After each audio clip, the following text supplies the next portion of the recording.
मेरा नाम दोस्तों आवारा और मैं एक शराबी हूँ दोस्तों। हाय आभाराव जी।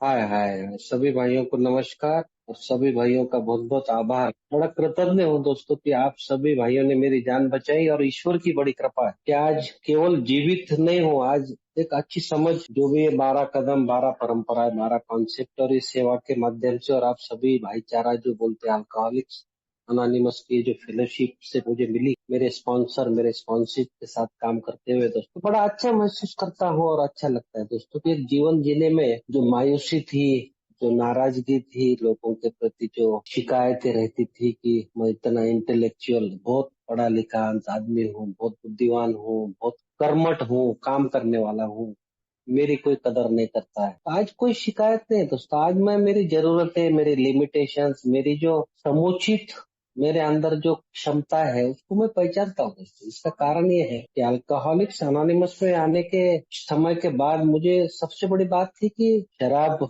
छोड़ने की इच्छा थी, लेकिन शराब छोड़ ही नहीं पा रहा था। ना तो उसको नियंत्रण में कर पा रहा था और ना छोड़ पा रहा था। समस्या वही थी मेरी, लेकिन मैं सोच रहा था मेरी समस्या मेरा परिवार है जो मुझे नहीं समझता। सबसे पहले नवजीवन ग्रुप इंडिया का मैं बहुत बहुत आभारी हूँ दोस्तों, और सभी भाइयों को सबसे पहले मेरे परिवार की ओर से मेरा होम ग्रुप अमन ग्रुप हैदराबाद मेरा फेलोशिप। मैं आज का जो नया साल है हमारा हिंदू वर्ष का जो नया शुरुआत हम करते हैं उत्तर भारत में, उसको नव वर्ष भी कहा जाता है, चैत्र नव वर्ष। दक्षिण में दोस्तों उनको आज उगादि बोलते हैं, महाराष्ट्र में गुड़ी पाड़वा। इसके शुभ अवसर पे मैं आप सभी भाइयों के सभी के परिवारों, बच्चे, बीबी, माता पिता, भाई बहन सबको मेरी तरफ से हार्दिक शुभकामनाएं। ईश्वर आपके जीवन में से हरे को कठिनाई, हरे को विपरीत परिस्थिति को सकारात्मक बनाने में अच्छी शक्ति दे, अच्छी समझ दे। घर में परिवार के साथ अच्छे रिश्ते बने, सुधार आए, उसमें जीवन में खुशियां भर दे, यही कामना करते हुए दोस्तों आगे बढ़ता हूँ। दिव्य जीवन नवजीवन ग्रुप का बहुत बहुत आभारी हूँ कि उन्होंने मुझे इस लायक समझा कि मैं यहाँ पे अपने अनुभव से नए भाइयों को या मेरे जितने भी भाई बहन यहाँ पे जुड़े उनकी सहायता कर सकता हूँ दोस्तों। मुझे भी खुशी होगी अगर मैं यहाँ पे कुछ दे सकूंगा, क्योंकि प्रोग्राम है दोस्तों देने का। क्योंकि मुझे भी किसी ने मेरे को पहले दिन से आज तक दोस्तों सभी भाइयों ने मेरे लिए, मुझे संयमित जीवन में लाने के लिए, मुझे शराब से दूर रखने के लिए सभी लोगों ने प्रयास।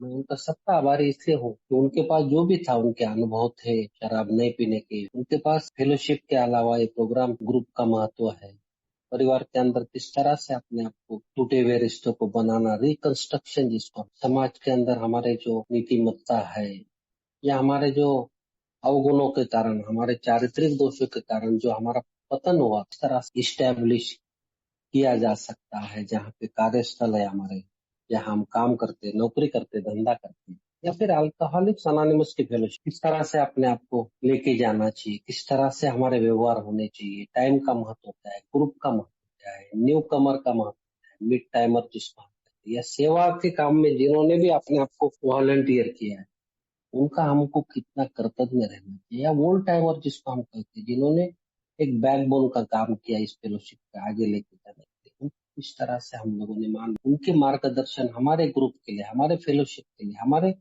उन्नति के लिए, हमारे वैयक्तिक उन्नति। और ये पॉसिबल है दोस्तों ये तत्वों के। तो मेरे पास शक्तियां थी दोस्तों, लेकिन उस शक्तियों का किस तरह से उपयोग करना है, वो मेरे पास अकल नहीं थी।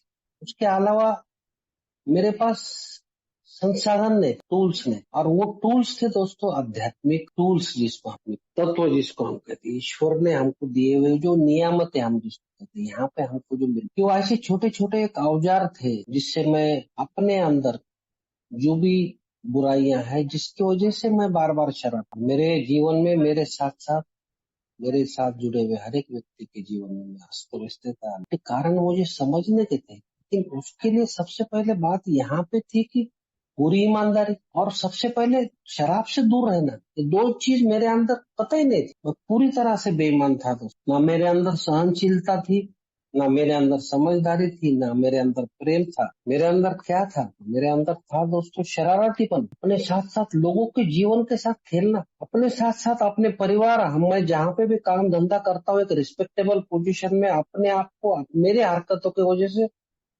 क्या हास्यजनक परिस्थिति में अपने आप को लेके जाते और बाद में पछतावा करते हैं। उसकी वजह से कितनी बार मेरे अपमान हुए, मेरे वजह से मेरे परिवार वालों के अपमान हुए, कितनी बदनामी मैंने की।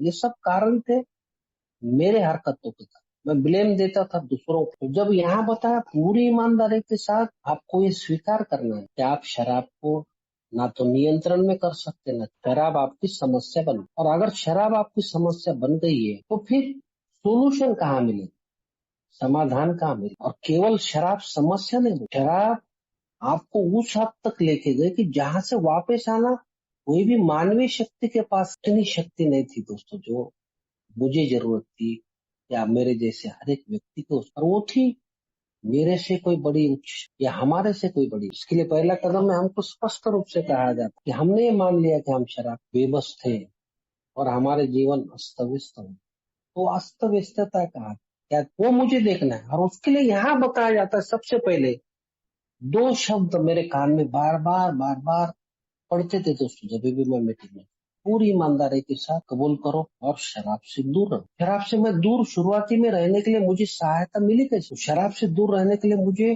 केवल स्वीकार करने से शराब से दूर रहने के लिए मदद थोड़ी बहुत मिली, लेकिन सबसे बड़ी बात थी ये स्वीकार करना कि अगर मैंने फिर शराब पिया तो फिर मैं वही नरक में जाऊंगा जिसको हम यहाँ पे रॉक बॉटम, तो फिर से वही रॉक बॉटम में हिट करूंगा और फिर मेरा जीवन मैं बहुत अस्त व्यस्त कर लूंगा, शायद मैं वापस नहीं आऊंगा, मैं मत, ये डर ने मुझे शराब। इसका मतलब है वो जो डिजायर था मेरा कि not to hit the rock bottom, या फिर हम कह सकते हैं अवॉइड द रॉक बॉटम या हिटिंग द बॉटम, वो इतना, वो इच्छा शक्ति इतनी पावरफुल थी दोस्तों, जो शराब की पीने की इच्छा से ऊपर थी। इसके लिए मैं शराब से दूर रहने के लिए अपने आप को शुरुआती दिनों में मुझे सहायता मिली और फेलोशिप की ताकत जिसको कहते हैं। आप सभी भाई मेरे लिए प्रार्थना कर रहे थे, आप सभी भाई बोल रहे थे कि आज मैं, मेरा नाम ये है, मैं शराब से दूर हूँ। और मैं भी वही कह रहा था कि मेरा नाम आवारा है, मैं शराबी, और केवल ईश्वर की दया से आज के दिन शराब से दूर हूँ। और आप सभी भाइयों ने जो मेरा सहाय मदद की, तो मुझे प्रार्थना करके मुझे जो शक्ति दी है, उसकी बदौलत मैं यहाँ पे आता रहूंगा दोस्तों, और आता गया। क्या केवल इससे समाधान हुआ मेरा? नहीं हुआ। फिर वो 20 प्रश्न में बार बार मुझे पढ़ने के लिए दिए। तो 20 प्रश्न में ऐसे बहुत से प्रश्न थे, और जो मेरा पहला कदम का दूसरा भाग जो मैं बता रहा था, अस्त व्यस्तता जो थी मेरी, उसमें सबसे पहला प्रश्न मुझे ये बोला था, पूछो अपने आप से, और वो था कि क्या वैयक्तिक संबंधों को लेकर आप परेशान? सबसे पहला प्रश्न था, पेज नंबर 52 में सेकंड पैरा। मैं तो हर एक चीज के साथ, हर एक व्यक्ति के साथ, हर एक मेरे साथ जो भी इंसान जुड़ा हुआ उसके साथ मेरे संबंध खराब, इवन मेरे खुद अपने साथ रिश्ते खराब। और फिर बोला जाता कि क्या अपने भावनात्मक जो नेचर्स है या जो स्वभाव है, क्या उसको आप संभाल पाते? क्या उसके बारे में आपको कुछ, आपके पास कंट्रोल है उस भावनाओं को समझने के लिए? मेरे पास वो भी नहीं था। और सबसे बड़ी बात, और एक प्रश्न था दोस्तों, वो ये था कि क्या आप जीवन सही में जी पा रहे? मैं दोस्तों ना तो खुद जीवन जी पा रहा था, ना किसी और को जीवन जीने। इसका कारण था वो डर। इसके लिए चौथा प्रश्न ये था कि क्या आप डरों में थे? मैं तो दुनिया भर के डरों में, और मैं दुखी भी था। मेरे अंदर वो काबिलियत ही नहीं थी, वो आत्मविश्वास ही नहीं, वो भरोसा ही नहीं, कॉन्फिडेंस ही नहीं कि मैं ना तो खुद अपने लिए या अपने परिवार के लिए या किसी और उपयोगी बन सकता। ये मेरे प्रॉब्लम्स थे दोस्तों, और इतने प्रॉब्लम को लेके मेरी टूट पूंजी, मेरे पास जो छोटे मोटे जो मेरे पास जो शक्तियां हैं, उससे क्या मैं इसका मुकाबला नहीं कर सकता दोस्त। इसलिए सबसे बड़ी बात ये थी दोस्तों कि मुझे यह एहसास हुआ कि मैं यह स्वीकार करूं कि मैं क्यों नहीं पीना चाहता, क्योंकि मेरी इच्छा फिर से वो रॉक बॉटम या वो जो तल मैं बता रहा था वो गाटने की नहीं थी। वह इच्छा और शक्तिशाली इसलिए बन गई थी दोस्तों कि मैं पीने से दूर रहने के लिए मेरे पास जरूरी थी। दोस्तों सबसे बड़ी बात, मेरी शुरुआत तो अच्छी हुई दोस्तों, घर वाले भी बड़ी आशा से मेरे, आज मैंने सबसे पहले आपको जब भी इस पावन पर्व पे शुभेच्छा जब भी दी दोस्तों, आज सुबह में भी मैं जब भी बाहर गया 5:30 बजे उठ के, तो सबसे पहले मैंने आम के पत्ते, नीम के जो छोटे छोटे व्हाइट कलर के फूल आते हैं, आम का कच्चा आम जिसको बोलते हैं, या छोटी मोटी जो चीज है, केले के पत्ते वगैरह, गोबर, ये सब चीज मैं घर पे ले। और पिछले 5-6 दिनों से मैं थोड़ा व्यस्त था दोस्तों, मेरी मौसी मर गई थी और मैं थोड़ा दूसरे गाँव पे गया था, लेकिन घर में मेरे परिवार वालों ने जिस तरह से, शराब पीते टाइम भी वो लोग 8-10 दिनों से शुरुआत करते थे दोस्तों, घर में साफ सफाई है, झाड़ू है, ऊपर जाला निकालना है, ग्रिल साफ करना है, खिड़कियां, किचन पूरा साफ सफाई करना, बर्तन वर्तन कपड़े वपड़े पूरा घर धो धा के, और फिर दोस्तों जिस दिन फेस्टिवल रहता था उस दिन मैं दोस्तों शराब पी पा के ऐसी ऐसी हरकतें करता था। ना तो फेस्टिवल मना पाते थे दोस्तों, और ऐसा एक भी फेस्टिवल नहीं था जो दोस्तों जिस फेस्टिवल को मैंने मेरे पत्नी और मेरे बच्चे को बुलाया, फेस्टिवल को मैंने मेरे पत्नी के आंखों में से आंसू नहीं, इतना अगर अंतर मन को मैंने चोट पहुंचाई थी मेरे पत्नी और बच्चों के दिलों पे, क्योंकि दोस्तों मैं उतना फॉर्चुनेट नहीं हूँ जितने कि आज मैं देखता हूँ कि बहुत से मेरे भाई मेरे बच्चे की उम्र के हैं, और इस फेलोशिप में आज उनको मैसेज मिला ईश्वर की दया से आए हैं, जिनकी अभी शादी भी नहीं है या जिनकी उम्र कम है दोस्तों, बहुत ज्यादा भाग्यवान है मेरे से, मैं ऐसा समझ, क्योंकि उनको ये जो पारिवारिक स्थितियां जिससे मैं गुजरा हूँ, जो पीड़ा या पेन या सफरिंग जिसको मैं कहता जो मैंने उनको दी है, उससे उनके परिवार वाले 26 साल का शराब मेरी पत्नी को मैंने जवानी में बूढ़ा, आज भी मैं देखता हूँ कि उसके कमर को पट्टा रहता, पैरों को घुटने में पट्टियां हैं, सर्वाइकल स्पॉन्डिलोसिस है, गले में पट्टी, अभी अभी तो वर्टिगो भी चालू हो गया है, उसका बीपी सडनली डाउन हो, बहुत तकलीफ है उसको, थायराइड है। और मैंने बहुत बार उसको शराब पीते टाइम दोस्तों उसका बाल पकड़ पकड़ के दीवार पे ऐसा मारा है, उसके लिए उसको सर्वाइकल स्पॉन्डिलोसिस भी आया, और हो सकता है कि वो वर्टिगो वर्टिगो भी उसकी वजह से हो सकता है उसका आउटकम। मेरे छोटे छोटे बच्चे थे दोस्तों, जब मैं फेलोशिप में आया तो बड़ा लड़का 19 साल का था दोस्तों, छोटा लड़का 14 साल, उनका दोनों का बचपन मैंने छीन लिया। आखिरी आखिरी में तो मेरी बीवी और मेरे बच्चों के पास कुछ सहारा ही नहीं, और वो छोड़ के जा भी नहीं सकते थे, जाना भी चाहते थे। मेरे पत्नी ने मुझे बहुत बार बताया, जब भी मैं अमेंड्स करता हूँ रोज दोस्तों उसके साथ, पहली बार जब मैं उसके सामने जाके बैठा, उसका पैर को पकड़ के माफी मांगा उसका, और मैं उसको जब भी बोला कि मैंने बहुत सी तकलीफें दी है तुमको, बहुत अंतरात्मा को चोट पहुंचाई है, उसके लिए माफ, हम दोनों काफी रो रहे थे दोस्तों। इसका कारण ये था कि दोस्तों वो चाहते थे कि मैं उनके साथ अच्छी तरह से बर्ताव करूं, अच्छी तरह से रहूं, मगर शराब के अपने घर में खुशियां लाऊं। उन्होंने भी बहुत तकलीफें सहन की, और उनको ये भी मालूम था कि वो अगर मुझे छोड़ के जाएंगे तो ये बचेगा नहीं, ये खत्म हो जाएगा। इसके लिए शायद ऊपर वाले ने उनको मेरे साथ बना के रखा। बाद में जब भी मैं कमेंट्स करता था, करता रहा, करता हूँ अभी भी, रोज मैं उनके लिए समय, मेरी बीवी ने कितनी बार मुझे ये चीज बताई कि देखो हम नहीं चाहते थे हमारे वजह से हमको घर छोड़ना पड़े, लेकिन मजबूरी ऐसी थी कि बहुत बार वो बोल रहे थे कि हमने पॉइजन लेके आए, रोगर ओगर जो रहता है ना, कीटाणु मारने वाली जो दवाइयाँ, बेगॉन स्प्रे वगैरह, ऐसा कुछ चीजें। बहुत बार दोस्तों उन्होंने ऐसा भी निश्चय किया कि किधर बाहर जाके रेलवे पटरी पे सुसाइड या किधर अननोन प्लेस में निकल जाएगा। मेरे बीवी ने और बच्चे ने एक बार तो ये भी बताया था मुझे कि हम लोग को मुक्त कर, फ्री कर, उनसे अभी बर्दाश्त नहीं हो ये पेन ये सफरिंग, हम बाहर निकल जाएंगे और किसी भी मंदिर के सामने भीख मांगेंगे, लेकिन आपका नाम नहीं लेंगे, वो एनोनिमिटी हम रखें, लेकिन हमसे बर्दाश्त नहीं हो रहा है पीड़ा पेन सफरिंग, ना तो आप खुद खा रहे हैं ना खाने दे रहे हैं हमको, ना खुद जी रहे ना जी रहे। तो वो जो मेरी बेसिक जो बी डेवलपमेंट जो हम बोलते हैं ना दोस्तों, जो अस्त व्यस्तता थी, जो पहले कदम पे दूसरे के ऊपर मुझे काम करने का है, तो उसके पहले मुझे वो देखने के 20 प्रश्न बार बार क्या कहते और किस किस परिस्थिति में मैंने शराब पी और मैं किस लिए मुझे अपने आप को शराबी हूँ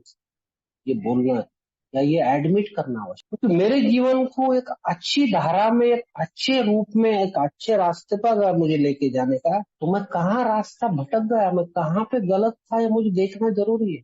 इसके लिए ये प्रोग्राम है दोस्तों, सेल्फ एनालिसिस, आत्मावलोकन जिसको हम कहते हैं, अपने आप में झांकते। अब मैं तो लोगों की गलतियां नहीं, मेरे परिवार के रास्ते रिश्ते इसलिए टूटे थे दोस्तों कि मैं उनको ब्लेम करता था, उनकी गलतियां निकालनी, मैं ये नहीं देखता था कि मेरी गलती का है, मेरे 99% गलती मेरी हो, उनका जो भी रिएक्शन था वो उनका प्रतिकार था दोस्तों। जितना भी कोई भी मानवीय, कोई भी मानवीय आदमी जो इंसान है दोस्तों, कितना बर्दाश्त करने का, अगर बर्दाश्त के परे अगर कोई चीज हो गई तो रिएक्ट तो करेगा ही।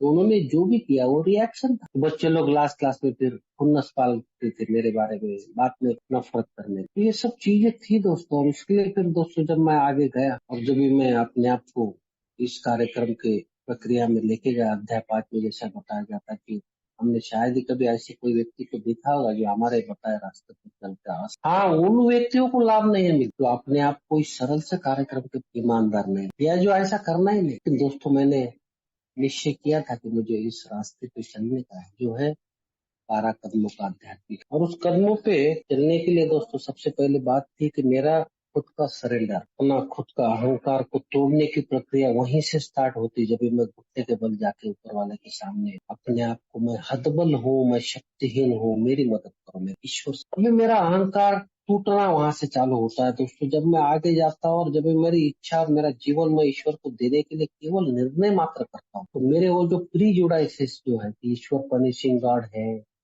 क्या प्रेम करने वाला है, कि ईश्वर क्या करेगा क्या नहीं करेगा, क्या जरूरत है ईश्वर की, तो मैं खुद ही अपने आप को ईश्वर समझ। दोस्तों मेरे अंदर जो शक्तियां थी वो आसुरी शक्तियां थी। मुझे चाहिए थी वो शक्तियां जो जीवन दान प्रदान, जो आशा देती है, जो प्रेम देती है, जो क्षमा करती है, जिसके अंदर शालीनता रहती है, विनम्रता रहती है, जिसके अंदर विनम्रता के साथ साथ वो प्रेम रहता है, वो त्याग रहता है दोस्तों। वो तो मेरे अंदर था ही।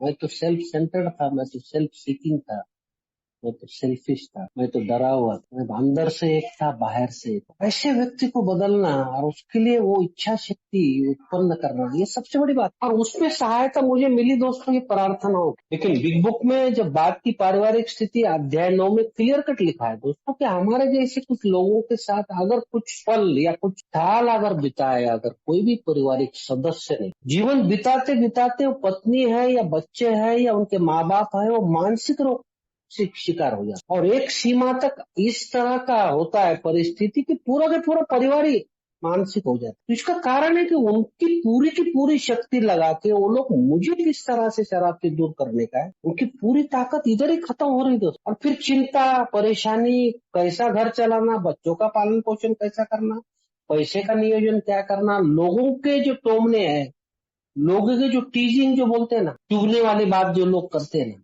अरे बेवड़े की पत्नी आ गए, बेवड़े के बच्चे आ गए, बेवड़े की माँ आ गए, बेवड़े का भाई आ गए, ये समाज के अंदर मानने नहीं देने वाली बीमारी दोस्तों। एक ऐसा एक टैबू है, एक ऐसा एक धब्बा है कि हमारे जैसे शराबी, अगर किसी को कैंसर है, किसी को तपेदिक है, किसी को पैरालिसिस है, किसी को शुगर की बीमारी है या दूसरी कोई घातक बीमारी है ना दोस्तों, हार्ट की बीमारी, तो उसके लिए सिंपैथी है। मेरे जैसे शराबी यत वाले लोगों के साथ ना तो कोई सिंपैथी है, ना कोई हमारे परिवार के बारे में सोच सकता है कि इनकी किस तरह की मानसिकता बन गई है शराबियत के साथ। वो समझ ही नहीं पाते हमारे परिवार की मानसिक स्थिति को, या उनकी प्रताड़ना को, या उनकी आत्माओं को पहुंचने वाली चोटों को, या उनकी भावनाओं को। तो फिर सबसे पहले मेरे सामने ये यक्ष प्रश्न खड़ा होगा कि आप मेरे तो टूटे हुए रिश्ते, मैंने तो जिंदगी बर्बाद कर दी। मेरे बूढ़ी माँ थी दोस्तों जो बेड रिटर्न थी, मेरी पत्नी जिसको मैं कहता हूँ 26.5 साल का मेरा शराबी जीवन उसने देखा,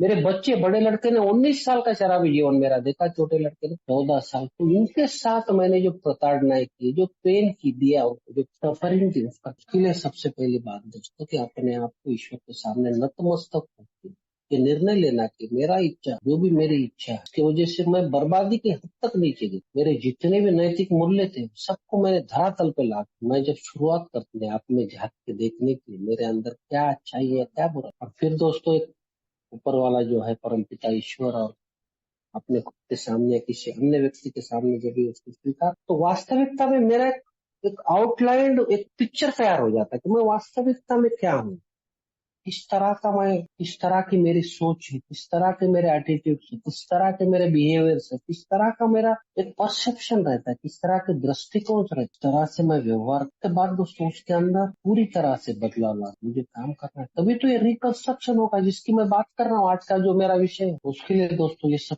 चीज जो भी मेरे अंदर अच्छाइयाँ है वो तो पूरी दबी हुई है पूरी बुराइयों के नीचे, और सीमित है, लिमिटेड है। उसके लिए मेरे पास पर्याप्त मात्रा में शक्ति है दोस्तों। जब तक मेरी बुराइयों पे मैं काम नहीं करूंगा, मैं काम करते करते करते करते मेरे जो लायबिलिटीज है, मेरे जो बोझ है, उसको जब मैं एक एसेट्स के रूप में जब लेके जाऊंगा, तभी तो मेरी अच्छाइयों का मैं अच्छी तरह से इस्तेमाल कर सकता हूँ, समझ मेरे अंदर दोस्तों। फिर मैंने उसके ऊपर काम करना चालू किया। फिर भूल सुधार की प्रक्रिया में सबसे बड़ी बात थी कि भाई अभी जो मुझे मद्य मुक्त जीवन मिल रहा है, इसके लिए बिग बुक में कुछ चीजें बहुत अच्छी तरह से दी गई है। वास्तविकता में मैं विकलांग कहाँ था, मैं हैंडीकैप कहाँ, क्योंकि मेरे जैसा व्यक्ति मैं देखता था, मैं बड़ा दयालु था, मैं बड़ा कृपालु था, मैं बड़ा केयर करने वाला था, दूसरे की फिक्र करने वाला, मैं बड़ा त्याग करने वाला इंसान था यार।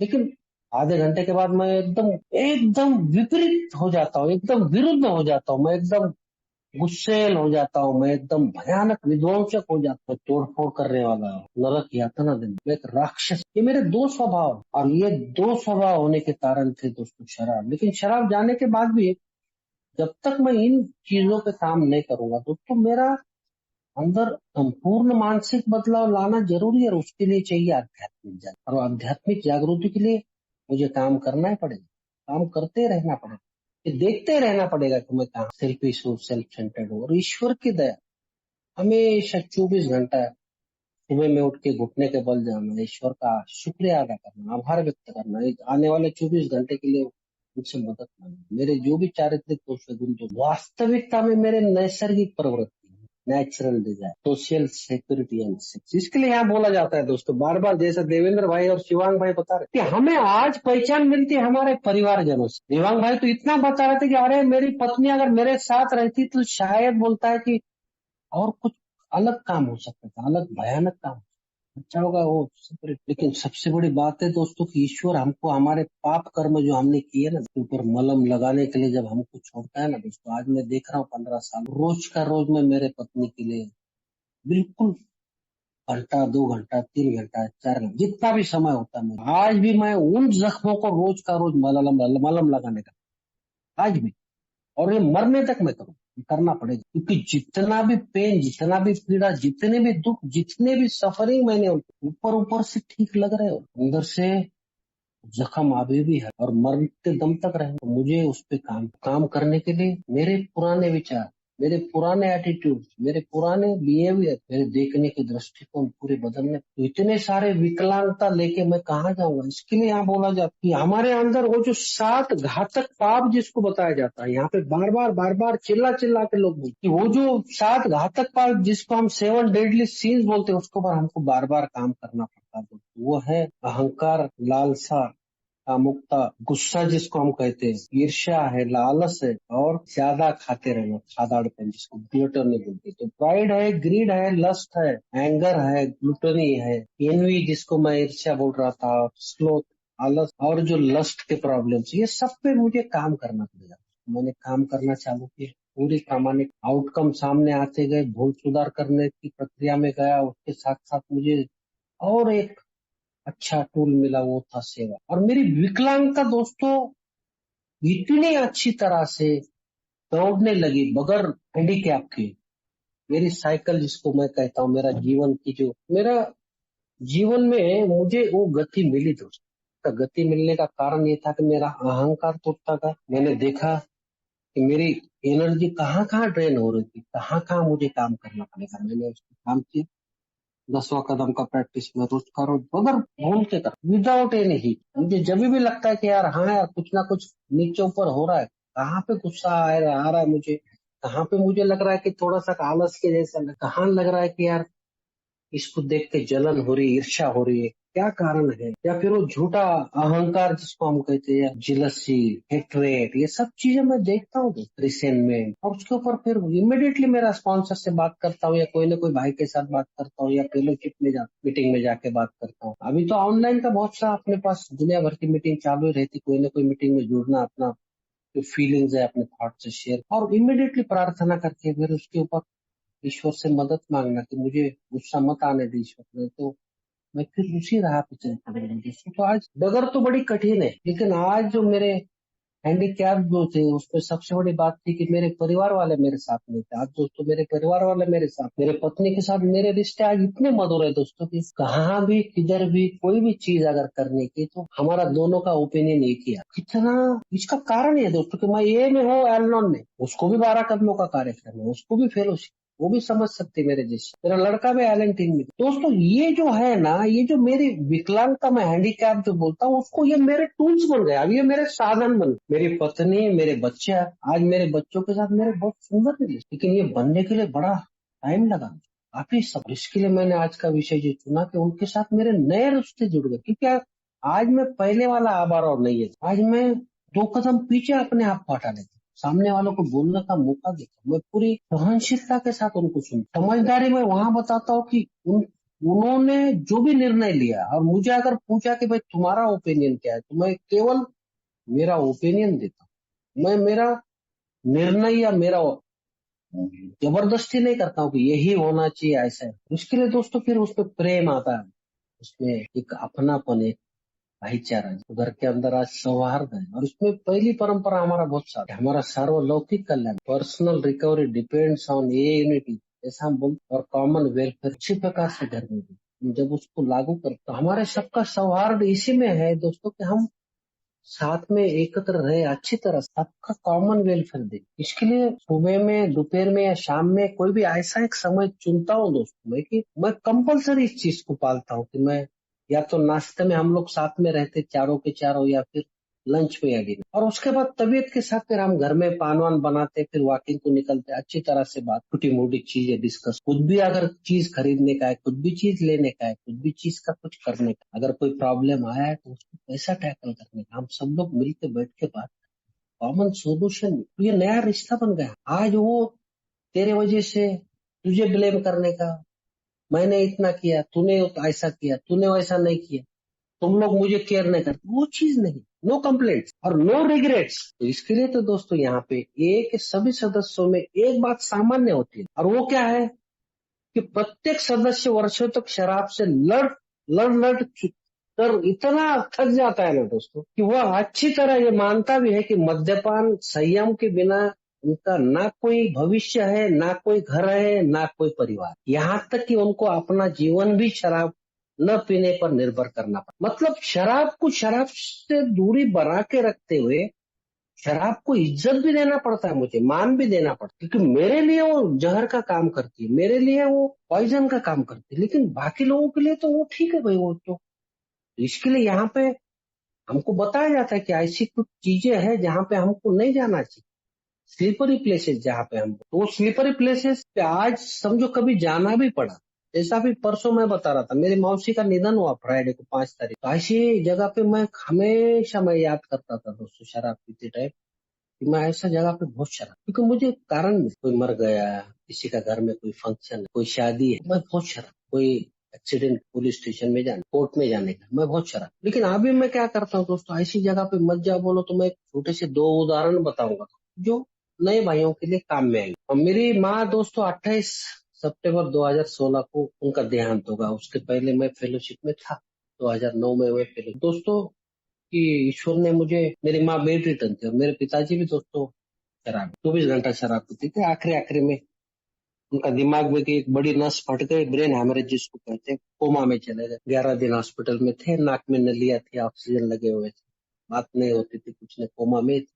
और अचानक फिर एक दिन चल बसे। इतना बड़ा ज्वलंत उदाहरण मेरे सामने होते हुए दोस्तों, और मेरे माँ ने, मेरा बाप का भी शराबीपन देखा था, मेरा भी, और मेरी माँ ने समझ लिया था कि ये कभी भी अच्छा नहीं, ये तो मेरे मतलब उनके हस्बैंड के जैसा ही, मतलब मेरे पिताजी के जैसा ये मरने वाला, बोल के मेरे माँ ने मेरे मुंह के सामने 1000 बार तू शराबी की मौत ही मरेगा, बेवड़े की मौत ही मरेगा, जैसा ये उसके मुंह से बददुआ निकल, इतना मैंने उसको सताया, मैं तकलीफ। और जब मैं संयमित जीवन में आया और बेचारे उस टाइम में बेड रिटर्न थी, तो दोस्तों ईश्वर ने मुझे इतना गोल्डन अपॉर्चुनिटी दिया का सेवा करने का मौका। पीठ पे इतने बड़े बड़े गड्ढे थे, तो बेड सोर्स, कमर का नीचे का भाग तो पीछे जिसको हम हीप बोलते हैं ना दोस्तों, वो तो पूरा निकल ही गया था, पूरा बड़े बड़े खड्डे। मैं पूरा कॉटन लेके पूरा पस निकाला, साफ डेटॉल लेके, फिर पूरा शरीर पोंछता था, पूरा गॉज जिसको बोलते हैं ना, कॉटन की मैं पट्टियां बनाता था घर में, पाउडर वाउडर लगा के, फिर मेरा माँ को पट्टियां लगाता था, उसको अच्छी तरह से कपड़े पहनाता था, उसका पेशाब निकालता था, टॉयलेट निकालना। ईश्वर ने मुझे इतनी ताकत दी दोस्तों वो काम करने की, कितने भी बड़े संकट मेरे सामने आए ना दोस्तों, मैंने उसका सामना करने की ताकत मुझे उस एक काम, और वो करने से दोस्तों मैं शराब के थॉट ही मेरे दिमाग में कभी नहीं। और दूसरी बात ये थी दोस्तों कि वो बेचारी ने मेरे हाथ में जान छोड़ी है। सबसे बड़ी बात क्या है कि जो माँ मेरे लिए बददुआ करती थी, ऐसा कट कट कट कट उसकी उंगलियां तोड़ती थी, मेरे सर पे ऐसे बददुआ देती, वो माँ लास्ट में मुझे बोलती थी, आप और मैं बड़ी कृतज्ञ हूँ यार, तेरे जैसा बेटा, इससे बड़ा रिवार्ड मुझे क्या चाहिए, चाचा, इससे अच्छा सुंदर नाता मेरे लिए क्या चाहिए, क्योंकि ईश्वर ने मुझे प्रदान किया मेरे जैसे शराबी की। इसके लिए मैं अपने आप को भाग्यवान शराबी, कृतज्ञ शराबी, माँ के जैसा भगवान का स्वरूप जिसको हम कहते हैं, उसका सेवा करने का, के साथ समय बिताने का, बात करने का, अंतर मन से हम दोस्तों एक दूसरे के साथ जुड़े हुए थे। आपके पूरे कार्यक्रम की जब भी मैंने किया ना दोस्तों, और जब भी फिर एक बड़ा वाकया मेरे साथ हो गया, तो वो बड़ा इमोशनल टच डाउन था, इमोशनल ब्रेक डाउन भी कह सकते हैं हम लोग। तो जिस दिन मेरी माँ का देहांत होगा ना दोस्तों, उस दिन उसको पूरा नहलाया धुलाया, उसको कपड़े उपड़े पहना के जैसा ही लेके गए स्मशान भूमि में। आखिरी में जब मैं दर्शन लेने के लिए झुका ना दोस्तों मेरे माँ के चरणों में, तो बड़ा अंदर से अचानक डर उत्पन्न हुआ। मेरे हार्ट बीट बढ़ गई और मुझे लगा कि अभी मैं बचने वाला नहीं, अभी मैं खत्म हूँ। एकदम से बीपी मेरा बढ़ गया, एकदम पसीना पसीना। मेरा पत्नी मेरे बाजू में ही थी, मेरे बच्चे भी थे। फिर वो लोग मुझे बाजू में, मैं मेरा पत्नी को बच्चों को बोला, देख ऐसा ऐसा हो रहा है। वो बोले कोई बात नहीं, चल। मेरे दोनों बच्चे लोग लेके जाके उधर बाजू में मेरा एक दोस्त था डॉक्टर, उसके पास लेके जाके बीपी चेक करे तो बीपी थोड़ी पड़ी हुई। तब से लेके दोस्तों मैं ऐसे अगर कोई फ्यूनरल वगैरह जो रहता है ना, शव यात्रा अंत यात्रा जिसको हम कहते हैं, ऐसे कार्यों में मैं जाने का अवॉइड करने लगा। एक डर सा मेरे अंदर बैठ। लेकिन यहाँ बताया जाता है कि यार मुझे सामान्य परिस्थिति में लाना है, ये सब डरों के कारण ढूंढने हैं उसके काम। फिर मैंने कुछ चर्चा की मेरे स्पॉन्सर के साथ, कुछ चीजें पढ़ी, कुछ चीजों के लिए मैंने कुछ लोगों से बातें की। तो उन्होंने बताया कोई बात नहीं आवारा, उस दिन भी तुमको इतना डर लगा, तुम्हारे साथ तुम्हारा परिवार था कि नहीं, तुमको कुछ हुआ क्या? तो अभी भी अगर किधर जाना ही है, जाना पड़ा, क्योंकि उसके बाद दोस्तों बहुत जन मेरे फैमिली में गुजर गए। कोरोना टाइम में 3-4 मेरे बहुत नजदीक, मेरे फादर इन लॉ, मेरे मदर इन लॉ, मेरे 2 भाई बड़े भाई, तो मैं गया फ्यूनरल्स। अभी डरने लगा। परसों में मेरा मौसी का ध्यान शुक्रवार को 5 तारीख को हुआ, मैं गया और मैंने पूरा हाथ से उठाया, उनको लेके गया, मैं पूरा हार वगैरह मैं खुद लेके आया, और पूरा कपड़ा उपड़ा मैंने। बोलने का मतलब आज डरने, क्योंकि मेरे साथ मेरी पत्नी हमेशा रही, मैं लेके जा। तो आज मेरी पत्नी मेरे लिए एक मेरा अच्छा सहकारी, तो कितना अच्छा संबंध होगा। एक टाइम में वो मुझे मेरी, मैं मर सकता हूँ इसलिए पीते टाइम पे मुझे छोड़ के नहीं गई। ईश्वर ने उसको यहाँ पे मेरे साथ बांध के रखा। आज वो स्वयं की इच्छा से मेरे साथ, और वो बोलती नहीं देखो हमारे रिश्ते नाते सबके साथ खराब है, तो हमको जाना पड़ेगा ऐसे कार्यों में, तो हमारे रिश्ते नाते सुधरेंगे। तो इसके लिए सबसे बड़ी बात है दोस्तों कि ईश्वर उन सभी के पास आते हैं जो कोई भी ईमानदारी और श्रद्धा से उनको याद। अभी मैं ईश्वर से भाग रहा था दूर दूर दूर दूर दूर, और जब हम प्रभु के निकट गए दोस्तों, तब उन्होंने स्वयं को खुले रूप से हमारे सम्मुख अपने आप को प्रस्तुत किया। तो 10वां 11वां और 12वां कदम वही। एक अच्छा रिश्ता अगर ईश्वर के साथ बन गया तो उसको फिर आगे कैसा लेके जाना, तो उसके साथ बात करना प्रार्थना, और उसके साथ जब भी वो हम उसके नजदीक जाते हैं ना, बोलता है तो जब हम प्रभु के निकट गए तब उन्होंने स्वयं को हमारे सामने प्रस्तुत, फिर बातें करता है।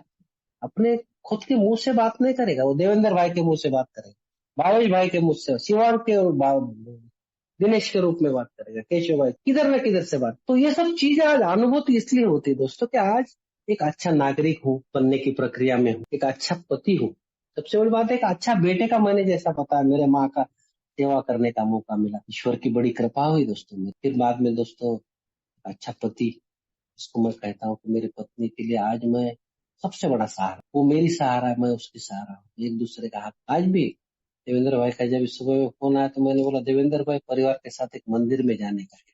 मंदिर का परसों परसों उनके जो भी हमारे जो भगवान है उनकी मूर्तियों की प्राण प्रतिष्ठा की थी हमने, 3 दिन का प्रोग्राम था। तो आज थोड़ा सा उगादी है, गुड़ी पाड़वा है, तो उस उत्सव पे थोड़ा सा खाने वाने का प्रोग्राम सब रखा था, पूजा अर्चना वगैरह सब थी, तो परिवार के साथ बुलाया था तो हम लोग गए। फिर आने के बाद तो जैसा बताया कि हर एक त्योहार में मैं जब रुलाता था, तो आज मैं सुबह से फिर वो सब कार्य किया, तोरण बनाया और बीवी को बोला तू पूजा वगैरह कर, मैं जब तक बाकी का फिर खाने का व्यवस्था करता हूँ। तो फिर मैंने खुद पूरन पूली बनाई, मैंने कुछ सब्जियां बनाई। फिर हम चार, बेटे को ड्यूटी था दोपहर में, बड़ा लड़का था चेड्डा जाने, तो वो निकलने वाला था 4 बजे। तो हम सब लोग मिलके साथ चार दोपहर में खाना वाना खाए, और फिर तीनों मिलके शाम में इसमें गए। अभी आपके साथ जुड़े हुए, तो ईश्वर तो काम कर रहा है अपना। ईश्वर उन सभी के पास आते हैं जो कोई भी ईमानदारी हो श्रद्धा से उनको अगर याद करता है, तो मैं याद करता हूँ। आप लोग आ जाते मेरे लिए ईश्वर के रूप में, मेरी जान बचाने के लिए। और जब हम प्रभु के निकट गए, अपने अंतरात्मा में प्रभु है दोस्तों, ईश्वर का और नहीं है बाहर, वो तो मेरे अंदर ही है, और मैं एहसास करता हूँ उसका कि वो मेरे लिए काम कर रहा है। इसके लिए हमारा 12वां आश्वासन वही है, 12वां प्रॉमिस, कि ईश्वर हम सबके लिए वो सब कर रहे हैं जो हम खुद अपने लिए नहीं कर। और ये तभी संभव है दोस्तों जब मैं मेरे रग रग में, मेरे आज रग रग में दोस्तों ये है अल्कोहलिक अनोनिमस, मेरे आज रग रग में ईश्वर आप सभी के रूप में है। मैं बड़ा कृतज्ञ हूँ आप सब, इसलिए ये आज जो मैं जीवन जी रहा हूँ ना दोस्तों, ये उधार की जिंदगी बोला जाता है, बारोड। और इस पे दोस्तों ईश्वर का काम करने के लिए ईश्वर ने मेरी, जब तक मैं लोगों को दूंगा नहीं, जब तक बांटूंगा नहीं, तो इसके लिए 12वां कदम हमको बार बार चिल्ला चिल्ला के बोल, कि इन सभी कदमों के परिणाम स्वरूप हमें जो आध्यात्मिक जागरूकता पैदा हुई है ना, बोलता है मतलब 11 कदम का आचरण करने के बाद जो आध्यात्मिक जागरूकता पैदा हो, तब तो हम क्वालिफाई हो जाते हैं संदेश को दूसरे को देने की। तो कौन सा संदेश देने के लिए हमको वाली, तो संदेश ये है कि भाई यहाँ पे 12 कदमों का आध्यात्मिक कार्यक्रम करने के बाद तुम्हारे मानसिकता में संपूर्ण बदलाव आने वाला। तुम्हारे अंदर जो भी डर है, तुम्हारे अंदर जो भी आत्म केंद्रितपना है, तुम्हारे अंदर जो भी स्वार्थीपन है, तुम्हारे अंदर जो भी आरोगंस है, तुम्हारे अंदर जो भी छोटी मोटी त्रुटियां है, उस सबको कम कर तुम सबके लिए उपयोगी बन सकते हो। इसके लिए 12 कदमों का आध्यात्मिक कार्यक्रम करो, बिग बुक के माध्यम से कोई भी स्पॉन्सर को पकड़ो और जीवन में खुशियां लाओ, सुखी समाधानी और आनंदी, happy joyous and free life. और तभी तो वो जो बी डेवलपमेंट, जो पहले कदम का दूसरा भाग की मैं बात कर रहा था, अस्त व्यस्त, सामाजिक अस्त व्यस्तता है, घर की अस्त व्यस्तता है, आर्थिक अस्त व्यवस्था है, सेक्स के बारे में जो हमारे ये गुस्सा है, अहंकार है, रिसेंटमेंट है, ईर्ष्या है, जलन है, हेट्रेट है, आलस, हमारे दृष्टिकोणों को बहुत जरूरी। फेलोशिप, ग्रुप का महत्व, स्पॉन्सर का महत्व, कदमों का महत्व, परंपराओं का महत्व, और सुचारू रूप से आगे चलाने,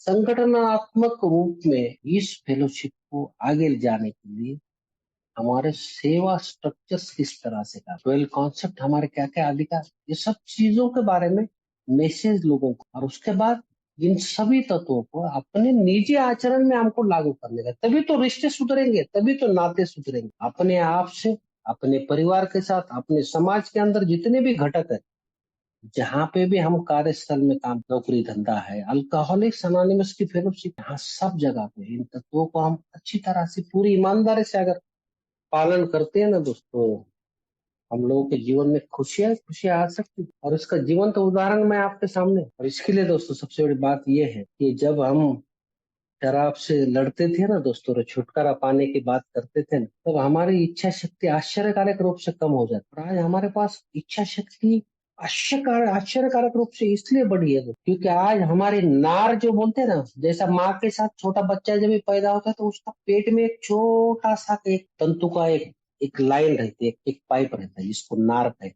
इसके द्वारा उस बच्चे को पूरे पोषक तत्व अपने माँ से उस बच्चे को मिल जाता, जो उसका जीवन जीने के लिए उसको आवश्यक है। उसी तरह से आज मेरी नार मेरे परमपिता ईश्वर के साथ जुड़ी, आप सभी लोगों के साथ। इसलिए मेरी इच्छा शक्ति जो है ना, आश्चर्यकारक तरीके से बदल जाती है दोस्तों। सकारात्मक हमारी क्षमता, हमारे स्वयं के ऊपर का हमारा भरोसा, हमारे अंदर की योग्यता है। नहीं तो हम डाउटफुल नेचर वाले आदमी, हमारे अंदर जो भी संदेह रहते थे दोस्तों, वो संदेह निकल जाते, गायब हो जाते, और हमारा आत्मविश्वास बढ़ता है। सबसे बड़ी बात है कि सेल्फ कॉन्फिडेंस बढ़ता है। इसके लिए हम लो सेल्फ स्टीम से हायर सेल्फ स्टीम, और वो जो भ्रमित अवस्था जो बोलते हैं ना, इल्यूजननेस, जैसा डॉक्टर्स ओपिनियन में डॉक्टर सिल्कवर्थ बोलते हैं शराब पीते टाइम हमको क्या अच्छा लगता है, डॉक्टर सिल्कवर्थ बोलते हैं कि शराब पीते टाइम हमको उसका इफेक्ट, शराब ने दिया हुआ जो किक है वो अच्छा लगता। और वो इतना इल्यूजिव था, इतना भ्रमित था कि हमको ये लगता था कि यही जीवन, शराब पी के जो जीवन हम जी रहे यही सही जीवन है। और इसके लिए दोस्तों हम लोग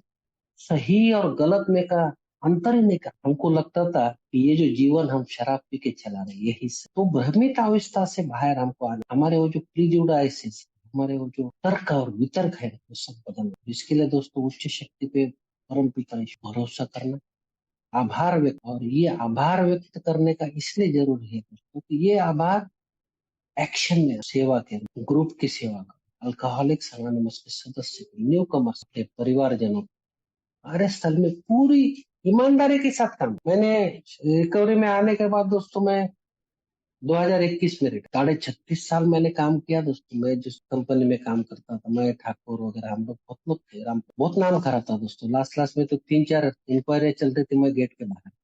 जब भी मैं ये में आया तो एकदम लीनियंट वे में, मतलब एकदम नरम रवैया रखते हुए मुझे माफ कर दिया लोगों ने, मुझे वापस रिस्टोर किया, मुझे out of the way 2-3 bar promotion दिया गया।